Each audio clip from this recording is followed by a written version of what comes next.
le Dieu Tout-Puissant qui m'a envoyé, le Dieu des esprits de prophètes vous bénisse. Une fois de plus encore, qui que vous soyez, où que vous soyez, peu importe l'endroit où vous vous trouvez, que vous soyez à l'hôpital, que vous soyez en prison, que vous soyez malade, que vous soyez démuni, que vous soyez sans abri, que vous soyez rejeté de tous, que vous soyez abandonné de tout le monde, que vous soyez méprisé de tout le monde, que vous soyez quelqu'un auquel on ne fait aucun cas, que vous soyez dans les sourcils, les troubles et les difficultés, la douleur, la peine, quel que soit ce qui vous arrive en ce moment, que le Dieu qui m'a envoyé vous soutienne, vous soulage, vous redonne la force et l'énergie nécessaires pour pouvoir vous relever de votre situation et reconnaître ses voies.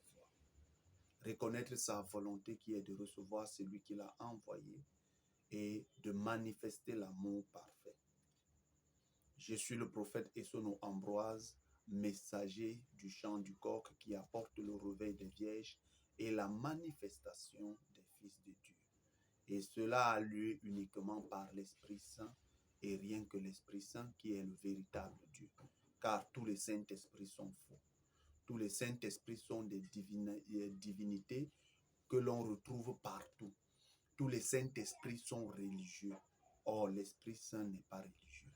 Tous les Saints-Esprits sont chrétiens. Ils sont dans le christianisme, dans l'islam, dans le bouddhisme, dans les religions. Ils sont membres d'églises. Ils sont judaïques, ils sont shintoïques, ils sont bouddhistes, ils sont branamistes, ils sont présentement à minuit, ils sont présentement des catholiques, des baptistes, vous voyez. Les Saints-Esprits feront de vous des chrétiens.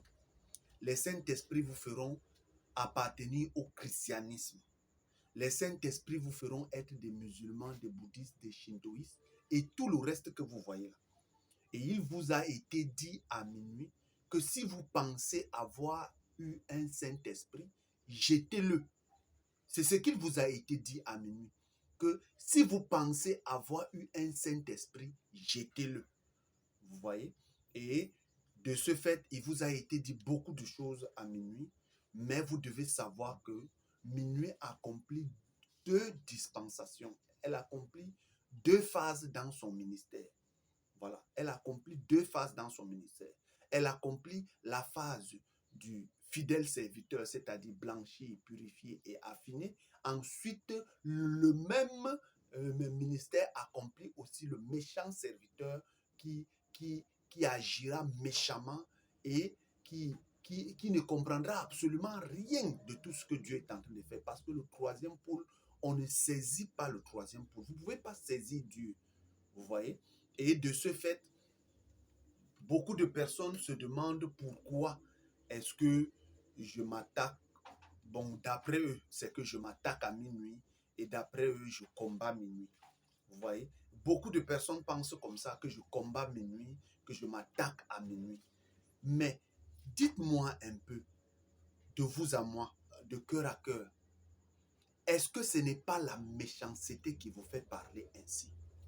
Est-ce que ce n'est pas l'hypocrisie, la méchanceté? Est-ce parce que vous êtes naïf que vous devez être méchant au point d'oublier que vous et moi, hier, nous avions condamné les branamistes?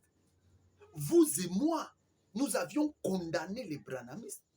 Nous nous sommes attaqués aux branamistes parce que quand minuit est venu, il a trouvé que c'est celui qui l'a précédé qui a plongé encore toute l'humanité dans le noir. Vous voyez? Pourquoi aller s'attaquer aux musulmans?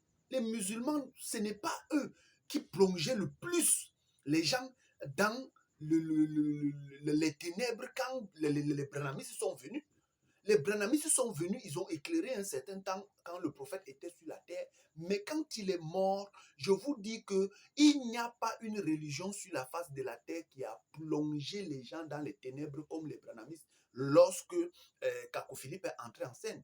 Donc lorsque Kako Philippe devait s'attaquer aux gens, il devait s'attaquer aux branamistes premièrement. C'est même eux qui devaient être la source même de toutes ces paroles.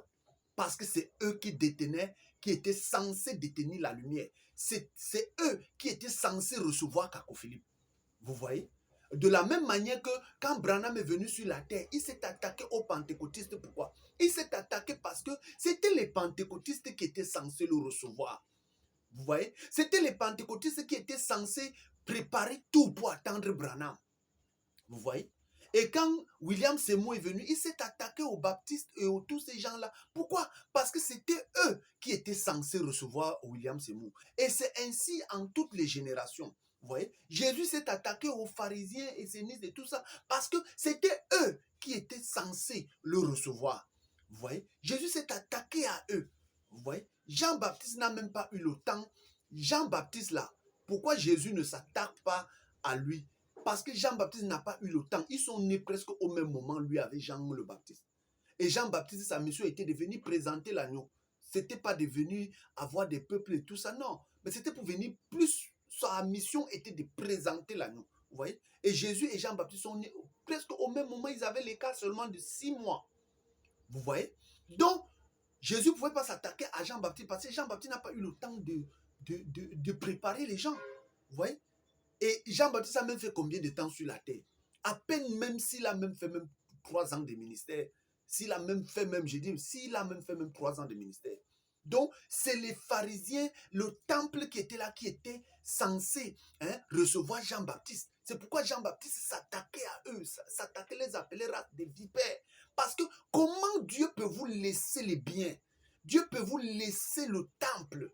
Dieu peut vous laisser tout. Vous avez déjà tout le matériel pour transcrire. Vous avez déjà les scribes et tout. Maintenant, quand un prophète vient, ce sont les scribes-là que vous devez mettre à la disposition du prophète pour que le prophète puisse répandre le message. Mais vous voyez ce qu'ils ont fait au temps de Jean-Baptiste. Quand Jean-Baptiste est venu, tous les scribes-là étaient seulement en train de faire l'honneur des rois, l'honneur des prêtres, des pharisiens et tout ça. Vous voyez, ils ont abandonné la mission qu'il fallait. Et ils se sont mis à dilapider les biens pour des fausses choses. Vous voyez? Voilà pourquoi lorsque Jean-Baptiste vient, il doit s'attaquer à eux. Vous voyez? Et c'est cela. Et quand Jésus est venu, Jésus s'est attaqué à eux. Parce que c'est eux qui étaient censés recevoir Jésus.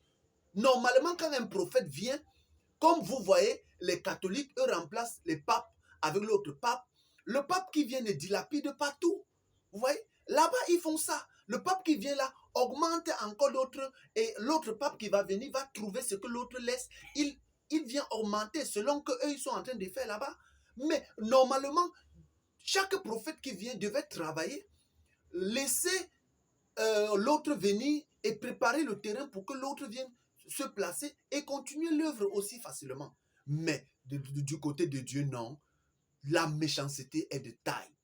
Dès qu'un prophète vient, il finit ce qu'il a à faire et il part. Ceux qui restent maintenant s'accaparent et ils font leur propriété privée avec. Ils font leur propriété privée. Et c'est cela qui est méchant, mauvais, satanique et démoniaque. Donc, vous aujourd'hui, à minuit, vous ne pouvez pas refuser qu'un prophète qui vient vous condamne aussi de la même manière que vous avez condamné les branhamistes. Pourquoi? Parce que c'était les branhamistes qui étaient censés, c'est eux qui avaient plus de lumière que les musulmans, que les catholiques et tous les autres là, vous voyez? C'est eux qui avaient plus reçu de la lumière. Et à celui qu'on donne plus, on demande plus. Vous voyez? Donc, c'est les branhamistes qui étaient censés recevoir Kako Philippe et lui faciliter la tâche. C'est ça même d'abord le problème. Et faciliter la tâche à Kako Philippe pour que son message soit bien véhiculé partout. Donc, je m'adresse même à vous, les branhamistes là. Vous avez manqué à votre devoir. Quand Kako Philippe est venu sur la terre, c'était à vous. C'était à vous de le recevoir, de prendre son message et de véhiculer ça partout sur la terre. Vous voyez, vous avez manqué à votre devoir, comme les pharisiens ont manqué à leur devoir au temps de Jean-Baptiste, ils ont manqué à leur devoir au temps de Jésus. Vous voyez, toutes les générations ont manqué à leur devoir depuis la Genèse jusqu'à Kako Philippe, jusqu'à minuit. Vous avez manqué à votre devoir. Et lorsqu'un prophète arrive sur la terre aujourd'hui, manifester le chant du corps, il ne peut pas s'attaquer plus aux branhamistes parce que les branhamistes sont déjà dans les ténèbres. Donc, ceux qui ont reçu la lumière et qui sont censés reconnaître ce que c'est qu'un prophète, c'est vous à la veille de minuit. C'est vous à la veille de minuit. C'est vous qui êtes censé recevoir le prophète du chant du corps et l'aider à ce que le message soit véhiculé partout. Mais vous aviez manqué à votre devoir. Vous voyez?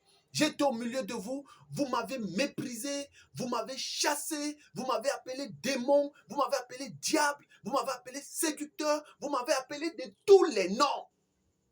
J'étais au milieu de vous, j'ai œuvré. J'ai été un bon et fidèle serviteur auprès du prophète Kako Philippe. Vous voyez? Je n'attends aucune récompense. Mais le Dieu qui m'a envoyé, c'est lui qui m'a appelé. Il m'a dit de venir continuer. Vous voyez? Et lorsque j'ai fini, il m'a appelé à sortir. Mais comment vous pouvez calomnier une personne qui sort de chez vous? Si je sortais chez les musulmans m'auraient pris bien, ils m'auraient bien encadré, vous voyez? Si je sortais chez les catholiques pour faire l'œuvre, les catholiques m'auraient bien pris, ils m'auraient bien encadré, vous voyez? Si je sortais chez les témoins de Jéhovah, les témoins de Jéhovah auraient mieux fait parce qu'ils savent que c'est leur produit qui sort. Vous voyez? Mais comment un fils, l'aiglon, qui est devenu aigle, qui devait quitter le nid, quitte maintenant le nid pour accomplir la prophétie qui a été dite, et c'est lui que vous tuez, vous cherchez à tuer, vous chassez, et vous croyez avoir bien agi. Et aujourd'hui, vous dites que je vous combats. Mais c'est là où un prophète sort. C'est là-bas où il commence à leur faire comprendre qu'ils ne sont pas en train de faire la volonté de Dieu. Tous les prophètes feront comme ça. Parce que là où un prophète sort, là où il vient prendre le flambeau, si Dieu donne le flambeau à quelqu'un d'autre, c'est parce que là-bas, il n'y a plus, ils ne sont plus en train de faire la volonté de Dieu. Peu importe qu'il y a un prophète vivant sur la terre, Dieu ne peut pas venir sceller le livre d'un prophète quand il est vivant comme ça et le surprendre. Non. C'est parce que ce prophète ne marche plus selon la volonté de Dieu. Et il faut qu'on vous dise la vérité.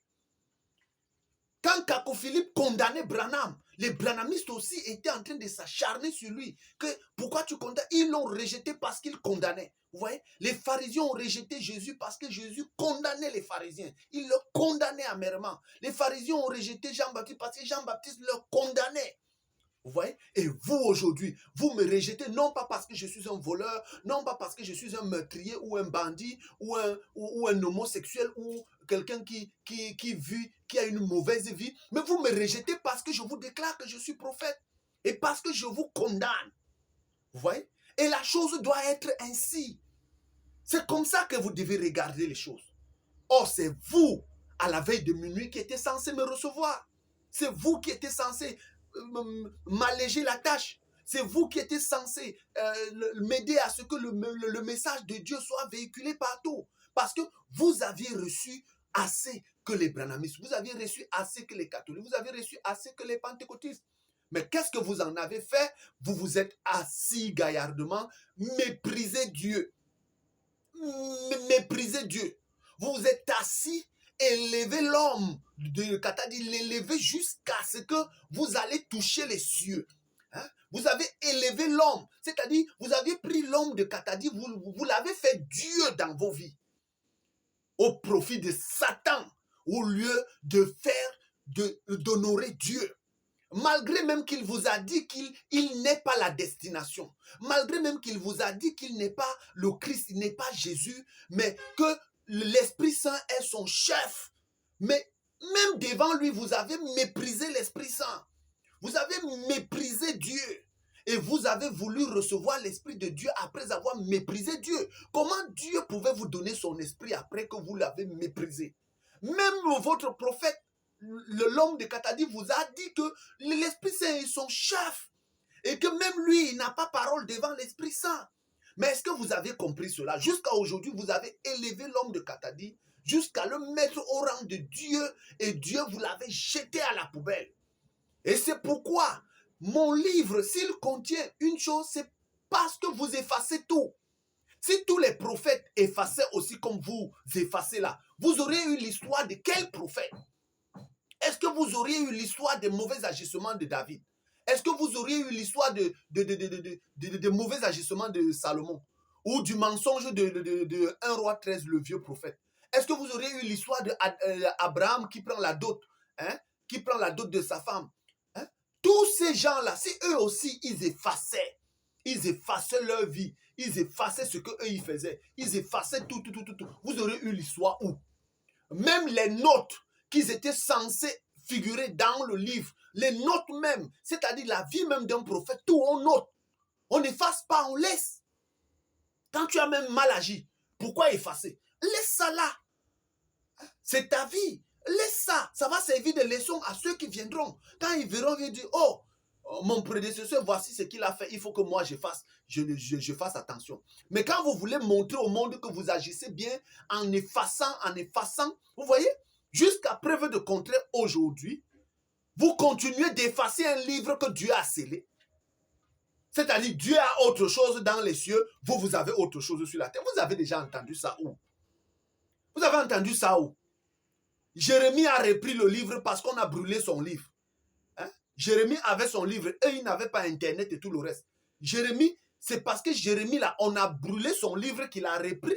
Et vous savez que quelque chose qu'on brûle, vous reprenez, hein? Il y aura des endroits où vous allez modifier, vous n'allez pas dire les mêmes choses parce qu'on a brûlé le livre de Jérémie. Mais vous, à la veille de minuit, qui a brûlé votre livre? Hein? Les prophètes reprenaient parce qu'on les persécutait. On arrivait comme ça, on déchirait tout leur livre. Ils devaient reprendre leur dit. On les persécutait. Par exemple, Esaïe, on l'a tué, ses livres même, tout. Il fallait reprendre. Mais vous qui vous a persécuté, vous aviez tout, vous aviez Internet, tout le reste. Mais qu'est-ce qui fait que vous effacez? Si ce n'est pas la méchanceté. Et qu'est-ce qui fait que vous pouvez me dire aujourd'hui que je vous combats alors que lorsque vous êtes venu, lorsque Kako Philippe est venu à minuit, il a combattu les branamistes. Les branamistes ne respiraient plus. Et vous pensez que quand vous agissez maintenant plus pire et méchamment, plus que les branamistes, moi je dois venir vous laisser? C'est ceux qui ont précédé un prophète qui envoie l'humanité dans les ténèbres. Oui. Les baptistes, hein, devant les baptistes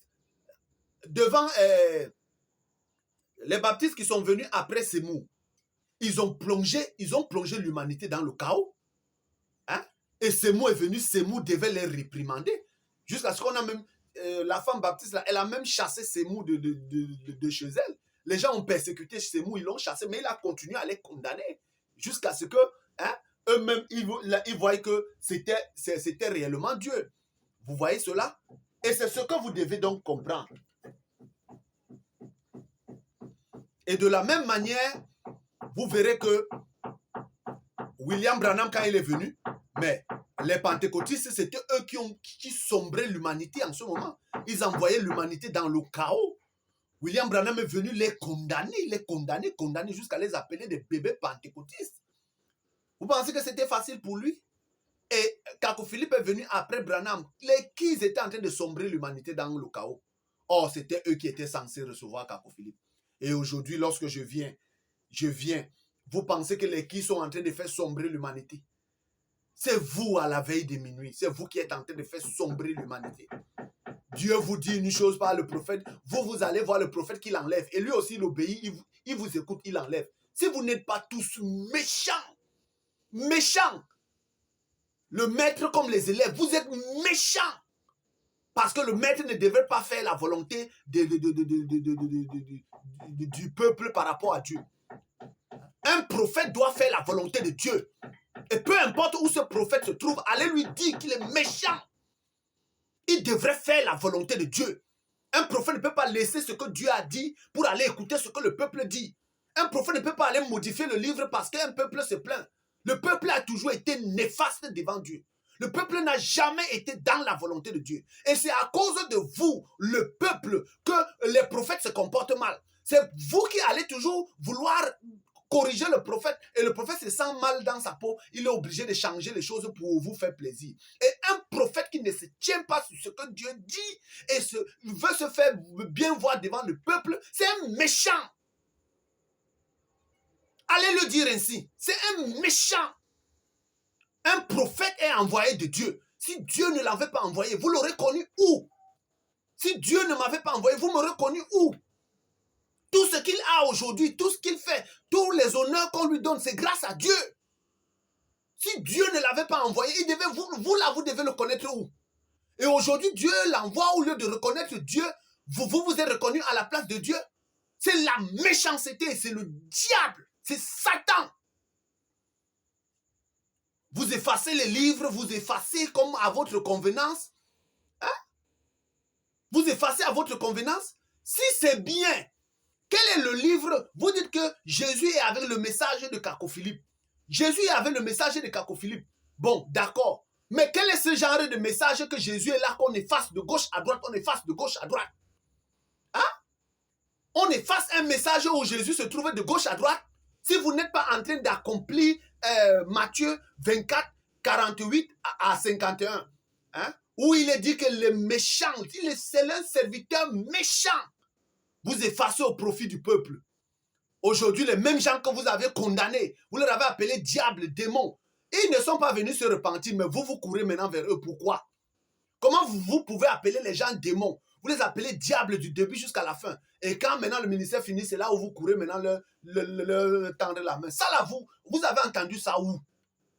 Hein? Si vous agissez bien, pourquoi maintenant c'est vous qui allez maintenant le tendre la main? C'est pour dire que vous n'avez pas bien agi. Oui, vous n'avez pas bien agi. Quand Dieu vous envoie, c'est pour venir aimer d'abord. Vous devez aimer. Dans tout ce que vous faites, il doit avoir de l'amour. Mais où est cet amour-là que vous avez eu? Vous n'avez jamais eu de l'amour. Vous martyrisez le peuple. Vous criminalisez le peuple de Dieu. Vous avez fait les inimitiés avec les êtres humains. Vous vous êtes déclarés comme étant des saints et les autres du diable sans amour. Vous avez coupé les barrières. Et maintenant, cela vous rattrape aujourd'hui. Vous voyez? Et c'est ce que vous, là, vous devez comprendre. Je vous le dis comme ça clairement. Je ne peux pas être d'accord. Je ne suis pas venu me faire des amitiés avec vous. Je ne suis pas venu. Je ne veux pas être comme tous les prophètes que vous aviez corrompus. Vous les avez fait effacer les livres, effacer et être hors la volonté de Dieu. Vous voyez? Un prophète ne se plie pas aux exigences du peuple. Un prophète se tient sur la parole de Dieu. Peu importe ce qui lui arrive, que le peuple l'aime ou pas. Un prophète qui veut se faire aimer du peuple, il finira par sombrer dans les ténèbres. Et c'est ce que vous êtes en train de faire aujourd'hui. Et si je vous condamne, je ne fais que répéter ce que l'Esprit de Dieu en chaque prophète a fait. Et c'est cela que je suis en train de faire. Et maintenant, vous deviez comprendre que il y a plusieurs choses. Et aussi, beaucoup de gens me demandent, prophète, donne-nous les lois. Prophète, donne-nous les lois. Quelles sont les lois au champ du coq? Comment faire pour bien vivre au champ du coq? Bon, vous voyez, lorsque le peuple demandait ça à Moïse ou à tous les prophètes, on voyait que c'était bien. On voyait que c'était bien. Quand le peuple venait demander comme ça, on dit, ouais, voilà un peuple vraiment soucieux qui veut bien vivre. Voilà pourquoi il demande les lois. Mais moi, au champ du corps, je vous dis, moi, le champ du corps, je vous dis que un peuple qui vient demander les lois, c'est un mauvais peuple. Un peuple qui vient demander les lois aux prophètes, c'est un mauvais peuple. Vous savez pourquoi? Parce que ce peuple-là veut pécher. C'est pour ça qu'ils demandent les lois pour voir si ce qu'ils vont faire de mal n'est pas contre ce que Dieu veut. Vous voyez? Mais ils ne viennent pas demander parce qu'ils veulent bien vivre. Non, ils viennent demander les lois à un prophète à cause du péché qui est en eux. Vous voyez? Ce n'est pas l'Esprit de Dieu qui vient demander les lois aux prophètes, mais c'est l'esprit du péché. C'est l'esprit du péché dans l'homme qui demande les lois. Vous savez pourquoi? Quand l'esprit du péché en vous demande les lois, c'est pour faire vivre la loi. Et la loi, dès que la loi entre en vigueur, le péché abonde. Il faut bien comprendre. Vous savez, une personne qui vient vous demander les lois, c'est une personne qui se prépare à pécher. Il vient vous demander parce qu'il sait qu'il veut pécher. Donc c'est le péché en lui. C'est les envies de la chair qui lui font venir demander les lois pour savoir comment il va pécher afin de venir réparer. Donc c'est comme quelqu'un qui sent qu'il a de l'argent et il vient vous demander le prix. Parce qu'il sait qu'à chaque fois qu'il va casser, il va payer. À chaque fois qu'il va gâter, il va payer. À chaque fois qu'il va gâter, il va payer. Vous voyez? Donc pour lui, il ne veut pas rester sans gâter. Donc, toute personne qui vient vous demander des lois, c'est parce qu'ils veulent pécher. C'est le péché en eux qui réclame la loi. Comprenez bien, ce n'est pas une bonne chose. Et c'est le chant du coq qui vient vous le dire. Quand vous demandez les lois pour votre temps, c'est le péché en vous qui demande. Si vous n'avez pas de péché en vous, ça ne peut pas demander les lois. C'est le péché qui demande les lois, comme les lois demandent le péché. Et quand les lois s'installent, le péché abonde. Oui. Parce que la loi vit au travers du péché. Et le péché abonde à cause de la loi. Les deux là marchent ensemble. Les deux là, ça marche ensemble. Donc, quand vous voyez les gens ou le peuple venir demander les lois aux prophètes, avant les prophètes pensaient qu'ils demandaient ça parce qu'ils ont le souci de bien vivre devant Dieu. C'est faux. Un peuple qui vient demander les lois à un prophète, c'est un peuple qui veut pécher. C'est un peuple en qui le péché habite. C'est un peuple que le péché coule dans leurs veines. Et ils viendront donc maintenant induire le prophète en erreur en lui demandant les lois. Et le prophète maintenant va leur donner des lois qui leur permettront de pécher davantage. Vous voyez? Moïse a donné 10 commandements là-bas. Ça a dépassé tout. J'ai dit ça a dépassé tout.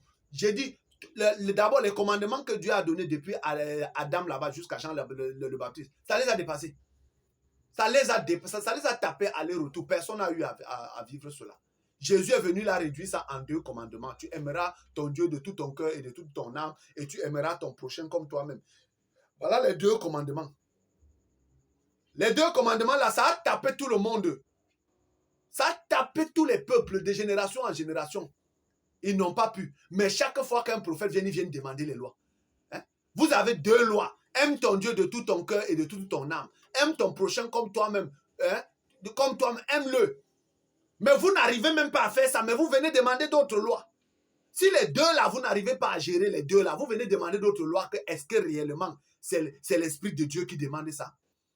Hein? C'est l'esprit du diable en vous. C'est l'esprit du péché qui vous font demander les lois.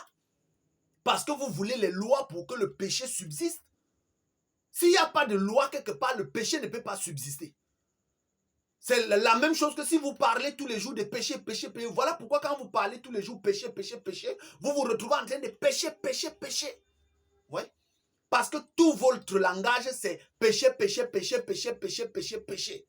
Et c'est ainsi que vous marchez avec la peur de péché. Vous marchez avec la peur. Finalement, vous tombez même dans les péchés même qui dépassent même. Vous voyez? Mais jamais dans vos bouches, on entend amour. Jamais dans vos œuvres, on entend amour. Jamais dans vos œuvres, on entend amour. Amour parfait. On n'entend jamais venir en aide à quelqu'un. Dans toutes vos prédications, on n'entend jamais il faut aller rendre visite aux malades. On n'entend jamais dans vos prédications il faut aller rendre visite aux gens en prison. Vous voyez? Comment vous pouvez commencer un ministère? Vous finissez un ministère sans aller rendre visite aux gens en prison, sans aller rendre visite aux gens malades, alors que vous êtes le ministère de l'agneau. Comment c'est possible? Comment c'est possible que de Jésus à l'homme de Katadi à minuit, on se retrouve à minuit que vous n'avez pas manifesté le sacrifice. Le sacrifice, c'est-à-dire vivre pour les autres. Allez leur rendre visite en prison, allez leur rendre visite à l'hôpital. Vous n'avez pas manifesté cela durant tout votre ministère. Aucun amour. Mais le péché, péché, péché, vous avez parlé de cela du premier jour jusqu'au dernier jour. Vous n'avez que parlé de péché, péché, péché. Où en sommes-nous aujourd'hui? Si la loi délivrait, c'est que Moïse et tous les autres là-bas seraient délivrés. Si la loi donnait la vie éternelle, c'est qu'ils ont reçu la vie éternelle. Mais n'est-ce pas le sang de l'agneau qu'ils ont attendu malgré la loi et la force qu'ils ont fait là-bas? Ils avaient la loi. Mais est-ce que cela les a délivrés? Si cela les avait délivrés, pourquoi c'est le sang de l'agneau qui est venu les faire sortir? Ils étaient dans les tombes emprisonnés. Et vous pensez que si eux, ils ont manifesté la loi avec le sang de bouc et tout le reste, ça les a quand même emprisonnés. Vous pensez que c'est pendant le ministère de l'agneau de Jésus à l'homme de Katadi que quand vous allez manifester la loi, ça va vous sauver? Qui vous a dit? Qui vous a dit que même si on vous verse le sang de Jésus, ça va vous délivrer de la loi? Qui vous a dit qu'il y a quelque chose qui délivre quelqu'un de la loi? Aucun sang de Jésus ne délivre quelqu'un de la loi. La loi est là pour amener les gens à pécher. Comprenez bien. Il n'y a pas de loi sans péché. Il n'y a pas de péché sans loi. Les deux là marchent ensemble. C'est le péché en vous qui vous fait réclamer la loi. Parce que le péché veut s'exprimer hein, le péché en vous veut s'exprimer. Mais comme il veut s'exprimer, il veut savoir s'il y a son compagnon, la loi. Parce que quand il va s'exprimer, il aura raison, hein, que voici la loi. Vous voyez? Mais sans la loi, comment le péché à l'intérieur de vous peut s'exprimer? Donc, la loi est le garant, hein, est le garant du péché. C'est-à-dire, la loi est le support sur lequel le péché se tient pour être manifeste. La loi est le support sur lequel le péché s'assoit confortablement pour tuer l'homme. La loi est le siège social du péché pour éradiquer l'homme, pour mettre l'homme, hein, pour faire de l'homme qu'il devienne une abomination aux yeux de Dieu. Vous voyez? Et beaucoup sont là, ils réclament la loi comme s'ils vont marcher dessus. Oh, vous leur donnez même la loi qu'ils réclament là, ils ne vont jamais s'en sortir. À minuit, Jésus a réduit à 2. À minuit, vous avez amené les lois jusqu'à un certain point où quelqu'un ne peut même plus s'asseoir. Il s'assoit, il a l'impression qu'il a péché. Il se lave, il a l'impression qu'il a péché. Il rit même, il a l'impression qu'il a péché. Il n'y a plus de vie. On ne ressent même pas la vie. On vit par peur. On va confesser par peur. On mange par peur. On se lave par peur. On salue les gens par peur. On vit par peur. On va au culte par peur. On salue même ses frères par peur. On arrive à la maison, c'est par peur. On va travailler par peur. On prie par peur. On fait tout par peur. Or, la peur ne vient pas de Dieu. L'esprit de peur ne vient pas de Dieu. C'est l'esprit de crainte qui vient à Dieu. Et vous êtes étonné aujourd'hui de voir que Esson Ambroise condamne minuit là où il est sorti, mais c'est même à minuit que je dois même accentuer parce que c'est vous qui êtes censé recevoir le prophète. Et la bête, la 8e tête là, vous allez la former de gré ou de force, vous la formerez. Vous formerez la 8e tête d'entre les 7. Selon Apocalypse 17, 11, vous allez la former. La petite corne qui s'est élevée jusqu'à aller atteindre Dieu. Vous voulez changer les temps. Vous changez les temps. Vous effacez. Vous changez les temps. Vous pensez changer les temps, mais l'Esprit Saint ne vous laissera pas faire cela. Vous ne changerez plus les temps. Vous ne changerez plus rien. Vous irez à votre perte. Vous irez à votre perte. Et vous devez savoir cela. Vous devez savoir cela et vous irez à votre perte.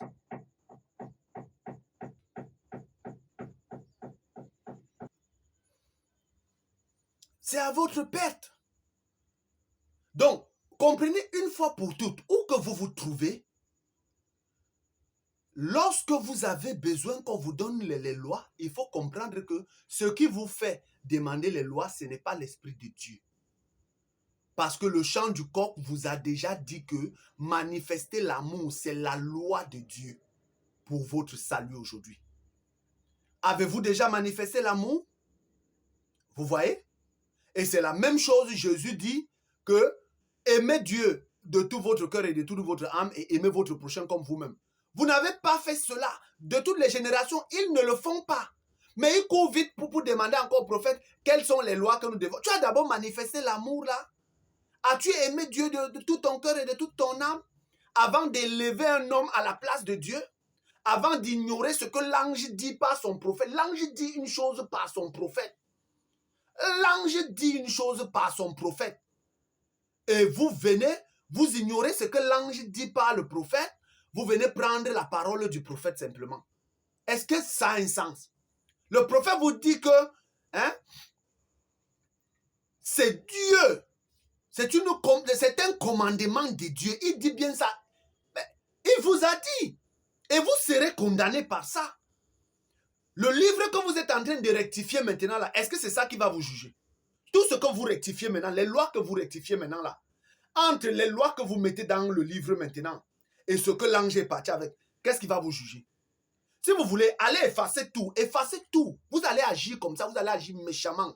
Et je vais même tout faire pour que vous formez cette bête-là. Parce que vous êtes trop méchant.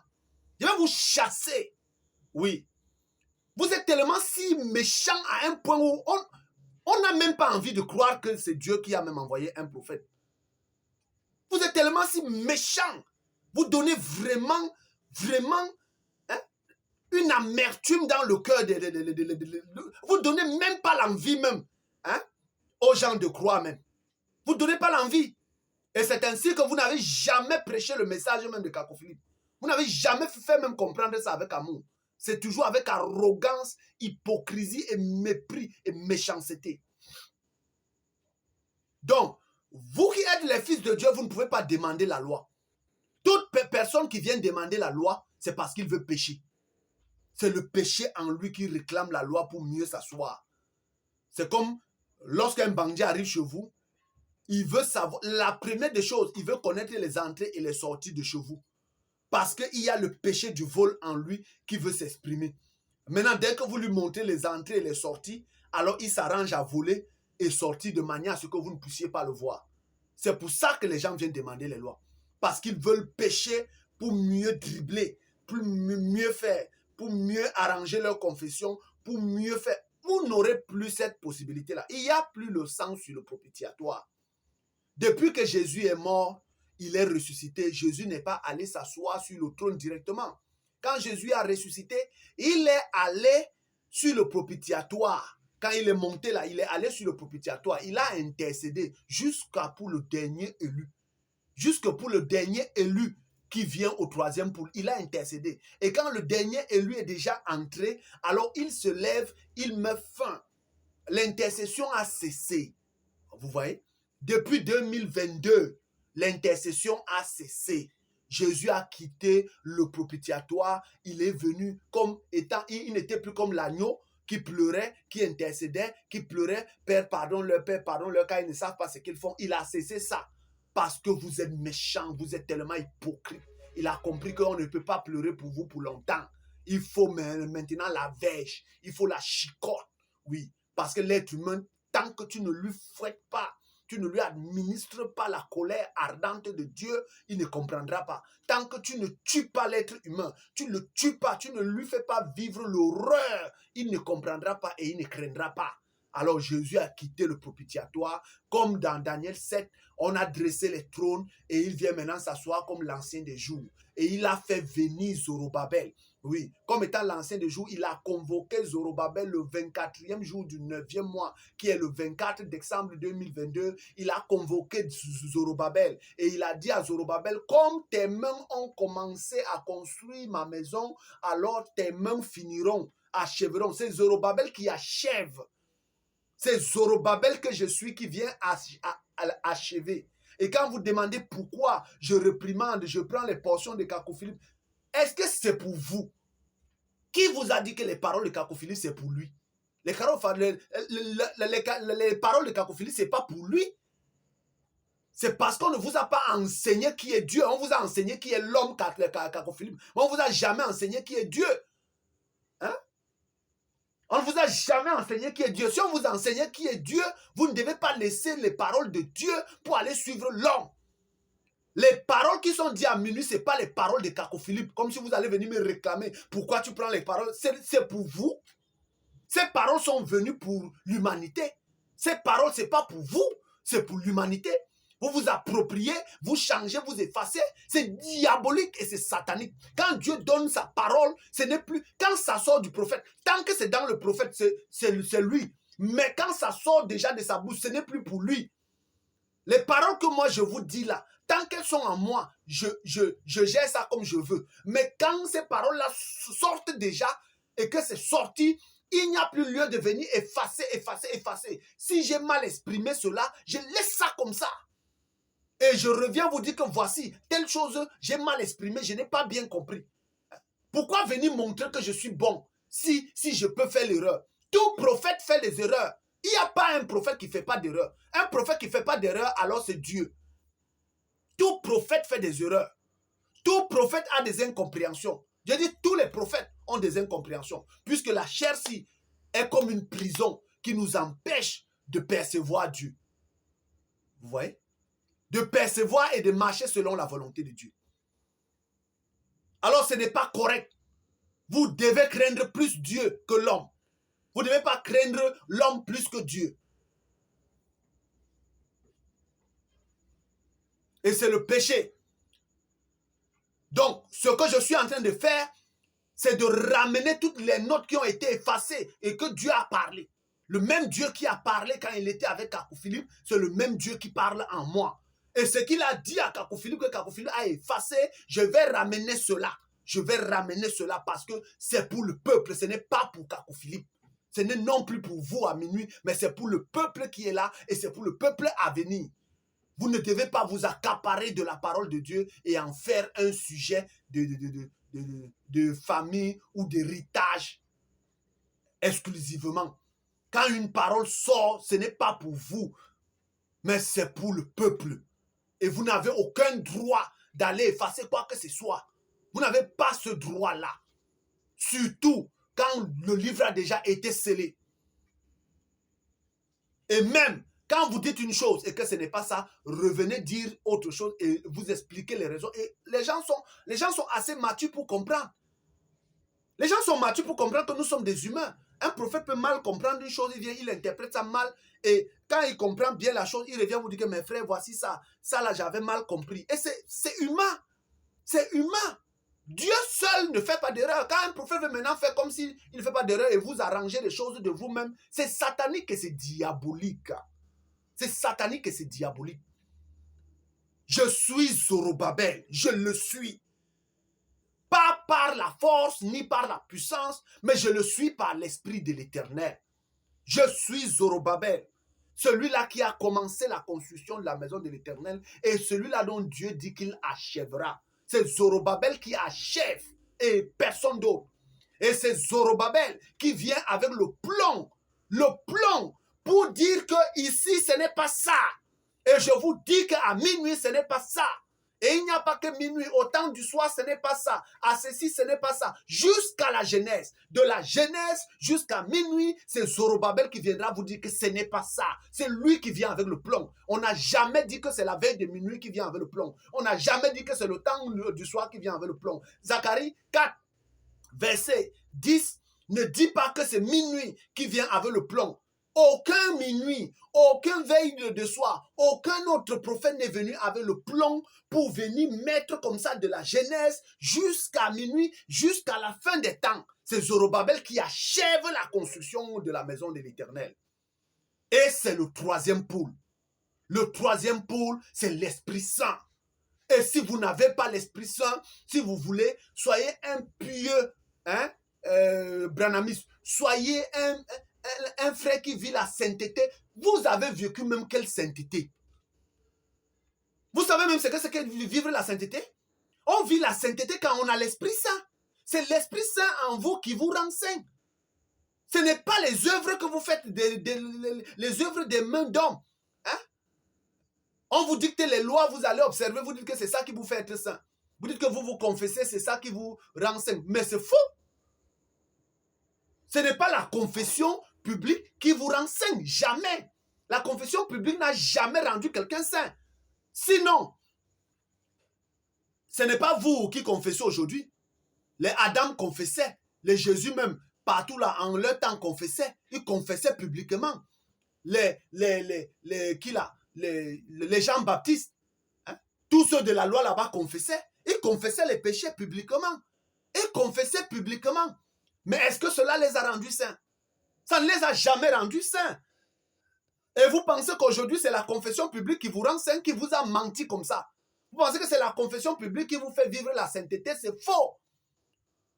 Une personne vit la sainteté parce qu'il a l'esprit qui lui rend saint. C'est l'esprit en vous, l'esprit de Dieu qui vous rend saint. C'est ça qui vous fait vivre la sainteté. C'est pour ça qu'on dit que vous êtes un homme saint ou vous êtes une femme sainte. C'est l'esprit de Dieu. Et si vous n'aviez pas l'esprit de Dieu, comment vous pouvez vivre la sainteté? Qui vous a même menti comme ça? Qui vous ment même comme ça? Et j'entends les gens dire que la confession publique nous rend saint. Mais si la confession publique vous rend saint, ça veut dire que tous ceux qui ont vécu là-bas la loi, ça leur rendait saint. Ils n'avaient plus besoin du sang de Jésus. Et ils n'avaient plus besoin du sang de Jésus pour venir les faire sortir. Hein? Vous avez compris qu'un saint, il restait dans la tombe, hein? Et on est obligé de venir mourir pour qu'il soit sauvé. Vous avez compris ça? Et vous allez me dire que ici, là, vous allez confesser, c'est ça qui vous rend saint. Mais c'est faux. Vivez la sainteté autant que vous pouvez, même à minuit. Vivez toute qualité. Si vous vivez même ça, parce que ce n'est pas la sainteté. Si vous êtes purifié, blanchi, affiné, ce n'est pas la sainteté. La sainteté, c'est recevoir l'Esprit de Dieu, c'est-à-dire recevoir l'Esprit Saint. C'est ça qui fait que vous vivez la sainteté et que vous marchez par la sainteté. Une personne qui marche par la sainteté, c'est une personne qui a reçu l'Esprit Saint. Comprenez ça? C'est l'Esprit Saint qui vous rend saint. Aucune confession publique ne vous rend saint. J'ai dit aucune confession publique. Si vous voulez vivre bien, soyez un bon bouddhiste. Priez 1000 fois par jour. Jeûnez même 1000 ans. Pleurez, priez. Allez prendre vos chapelets, toutes vos bibles. Priez de toutes les manières que vous voulez. Que vous soyez branamiste, priez. Soyez un pieux branamiste, un pieux musulman. Soyez un pieux adventiste, un pieux pentecôtiste. Soyez tout ce que vous voulez. Sans l'Esprit Saint, je vous dis que l'enfer vous attend. Je vous dis que le feu de la géhenne, là, c'est pour vous. Et vous serez des morceaux de bois. Hein? Vous serez des morceaux de bois pour attiser les flammes de l'enfer. Je vous le dis. Je sais de quoi je parle.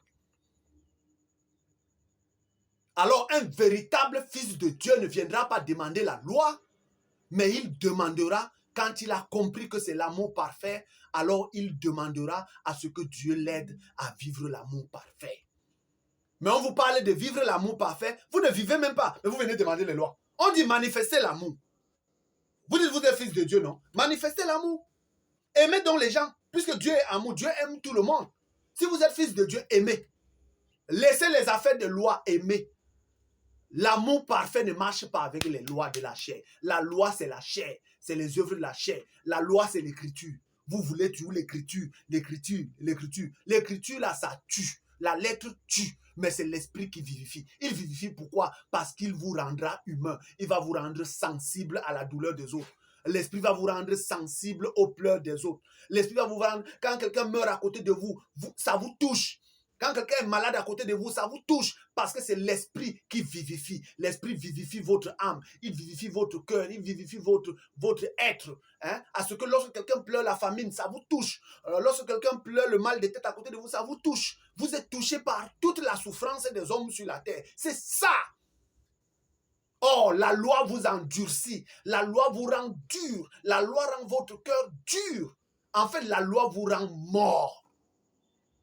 La loi rend l'être humain mort. Mais l'esprit vient vivifier ce que la loi a rendu morte. Comprenez ça bien. La loi tue. La loi, c'est l'écriture. La loi, ça tue l'homme. Ça lui rend dur comme le caillou. C'est pourquoi tout ce qu'on fait avec la loi, c'est par la force. La loi marche par la force, pas par la douceur et l'amour, non. La loi marche par la force. Oui, tout est la force, la force. Donc la loi rend quelqu'un dur de cœur, dur. La loi rend les gens morts. C'est pourquoi la loi, c'est la lettre. La lettre, ça tue. Or, la loi et l'amour parfait ne marchent pas ensemble. Ce n'est pas la même chose.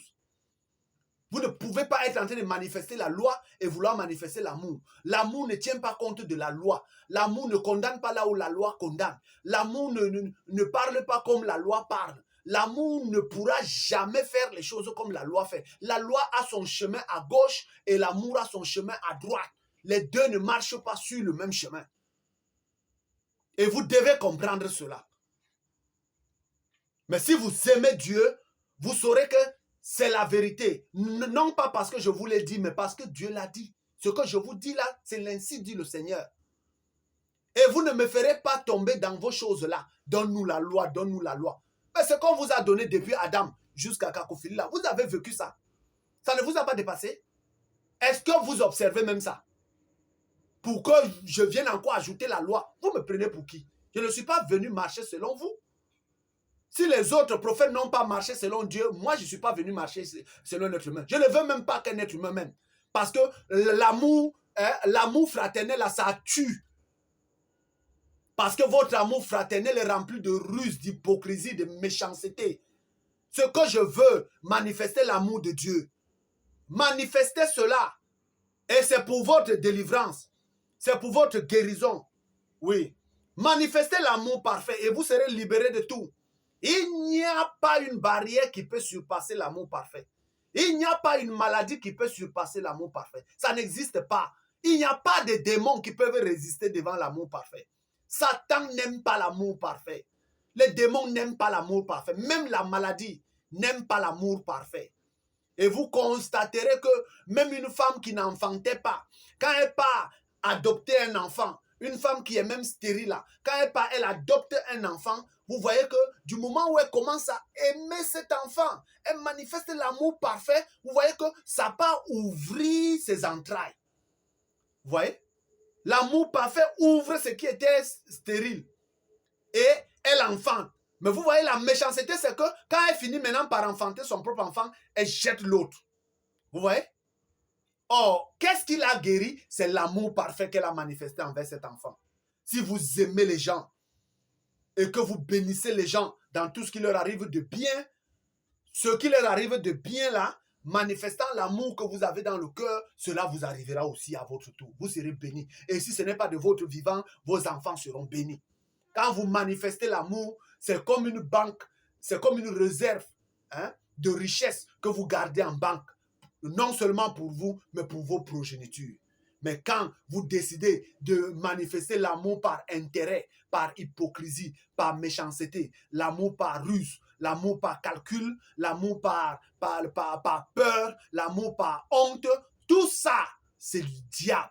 Et tout ce que vous faites, ce n'est qu'un tarissement que vous laissez comme héritage à vos enfants. Vous-même vous tarissez, vos enfants tariront, vos progénitures tariront et l'enfer vous attendra et vous serez consumés comme des fagots de bois. Vous serez des bois secs qui attiseront les flammes de l'enfer. Je vous le dis. Et c'est avec beaucoup d'amour que je vous parlais ainsi. Un homme ne peut pas s'élever et condamner toute la terre. J'ai dit, et condamner toute la terre si Dieu n'est avec lui. Et lorsqu'un homme se lève pour condamner toute la terre, si Dieu n'est avec lui, aucune chose ne peut bouger. Moi, je ne parle pas convertir les gens. Parce que Dieu lui-même m'a dit que ce n'est ni par la force, ni par la puissance, mais c'est par l'esprit. Il me dit que c'est ça. Et moi, je vais me lever, je ne vais pas prêcher qui.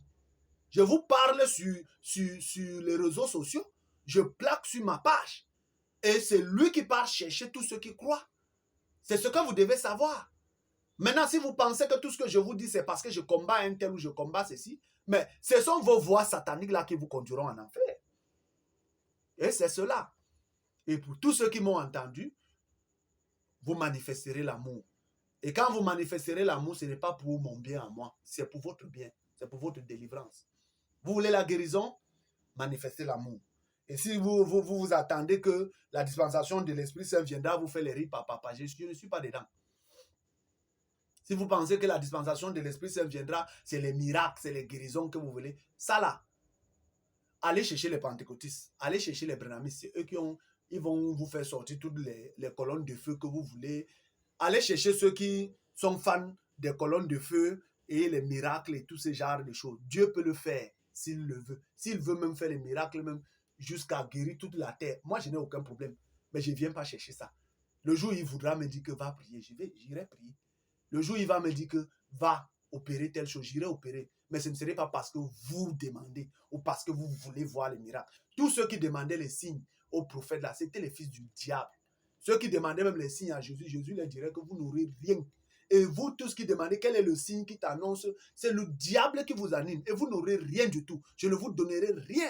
Vous qui venez demander appel et commission là, tous ceux qui ont demandé appel et commission aux prophètes, c'est pour les tuer. On a demandé à Jean-Baptiste, on lui a coupé la tête. Appel et commission, il a même donné, on lui a tué. Jésus, on lui a demandé, Hérode lui a demandé, tous lui ont demandé appel et commission. Ils ont fini par le crucifier à la croix. Personne d'eux n'a cru. Ceux qui ont même, on a demandé à Paul, Agrippa a demandé à Paul, donne-nous ton appel et commission. Il a donné, on lui a coupé la tête. Vous voyez? Tous les prophètes, on leur a demandé appel et commission, c'était pour aller leur couper la tête. Esaïe, c'était pour aller leur couper la tête. Tous les prophètes là, ceux qui ont même échappé, ont échappé que de justesse. Mais tous ceux qui venaient demander appel et commission, c'est les fils du diable. Ils ne viennent pas demander pour croire. Ils viennent demander pour aller faire les mathématiques, les calculs. Vous voyez? Eux, ils croient par le cerveau. Ils croient par le cerveau. Ils ne croient pas par l'âme. C'est-à-dire, ce n'est pas par la foi, ce n'est pas par le sens de l'esprit. Et ils croient par les calculs, c'est-à-dire l'imagination, la conscience, la mémoire et toutes ces choses-là. Vous voyez? mais je m'adresse à vous. Et vous savez, le langage d'un prophète, si vous attendez que le prophète vienne vous dire, s'il vous plaît, passez, je vous dis que allez en enfer. C'est en enfer qu'on va vous supplier là-bas avec le feu. Moi, je ne suis pas venu vous supplier. Je ne suis venu supplier personne parce qu'on ne m'a pas envoyé venir supplier. Quelqu'un qui vient accomplir le jugement ne peut pas venir supplier. Tu peux pas venir supplier les gens et accomplir le jugement. C'est impossible. Tu ne peux pas venir accomplir le jugement et supplier les gens. Ça veut dire que tu fais le contraire. Tu as un pied dedans, un pied dehors. Je ne suis pas dedans. Je ne marche pas avec un pied dedans, un pied dehors. Ou c'est Dieu ou ce n'est pas Dieu. Ou vous avez l'esprit de Dieu ou vous ne l'avez pas. Si vous n'avez pas l'esprit de Dieu, alors laissez, ça ne vous concerne pas. Si vous avez l'esprit de Dieu, alors mettez-vous en marche et on avance. On ne force rien. Si vous n'avez pas laissé, affaire de Dieu là, quand vous n'avez pas l'esprit de Dieu, laissez. Vous ne pouvez rien faire sans l'esprit de Dieu. Tout ce que les gens ont fait depuis la Genèse jusqu'à Kakou Philippe, jusqu'à minuit, sans l'esprit de Dieu, il fallait laisser. Il fallait laisser. Oui, ça ne valait pas la peine. Sinon, si les gens n'avaient rien fait même depuis là, c'est que moi je serais venu, je n'aurais pas trouvé beaucoup de travail. Il y a tellement de travail que Dieu est obligé de susciter 5 champs de coq. Dieu est obligé d'envoyer les princes. C'est les princes qui viennent redresser parce qu'il y a trop de désordres qui ont été commis. Dieu envoie les prophètes au lieu de venir s'asseoir comme un homme et dire ce que Dieu dit. Ils viennent s'asseoir comme des pharaons. D'autres viennent s'asseoir, ils font comprendre au peuple qui sont Dieu. Ils font comprendre au peuple qui sont Dieu. Ils n'enseignent pas les voies de Dieu au peuple, mais ils enseignent leur propre voie, leurs intérêts, leur manière qu'on doit leur glorifier. Je ne suis pas dedans. Je ne suis pas venu pour que vous me glorifiez. Et malheur à celui qui se lèvera pour prendre ma photo pour aller adorer. Je vous dis ça. Malheur à vous-même qui vous levez pour aller dire qu'il est le vrai prophète. Je ne suis pas venu définir si je suis vrai ou faux. Si je suis vrai ou faux, ça ne vous concerne pas, ça concerne Dieu. Si je suis vrai, tant mieux pour vous. Si je suis faux, tant mieux pour vous. Mais l'essentiel, c'est que je viens délivrer mon message. Si vous voulez, ne croyez pas. Si personne ne croit, j'irai dire à Dieu que j'ai accompli. Personne n'a cru. Et ça ne me regarde pas. Puisque ce n'est pas moi qui amène les gens à croire. C'est lui, Dieu, qui amène les cœurs des gens à croire. Mais je suis étonné qu'un homme vient vous dire de manifester l'amour, vous lui appelez démon. Mais vous qui n'avez pas l'amour, vous êtes saint. C'est ça qui me m'étonne. C'est ça qui me m'étonne. Vous qui me regardez, comment un homme qui vient vous dire que manifestez l'amour pour tout le monde, pour Dieu, pour tout le monde, manifestez ça pour votre guérison, pour que vous ne courez plus chez les marabouts, chez les pasteurs, pour qu'on vous escroque l'argent de part et d'autre. Manifestez l'amour et vous verrez que vous allez faire ressortir l'être que Dieu a mis en vous. Celui-là même qui est fait à l'image et à la ressemblance de Dieu. Quand il sortira, alors vous vivrez par lui. Vous voyez? Et rien de tout ce qui se passe là n'aura encore de l'effet sur vous. Mais c'est moi que vous traitez de démon et vous qui n'avez pas l'amour parfait, vous qui ne pouvez même pas manifester l'amour parfait, vous qui êtes hypocrite, méchant et mauvais, c'est vous qui êtes des saints. Ok, allons-y.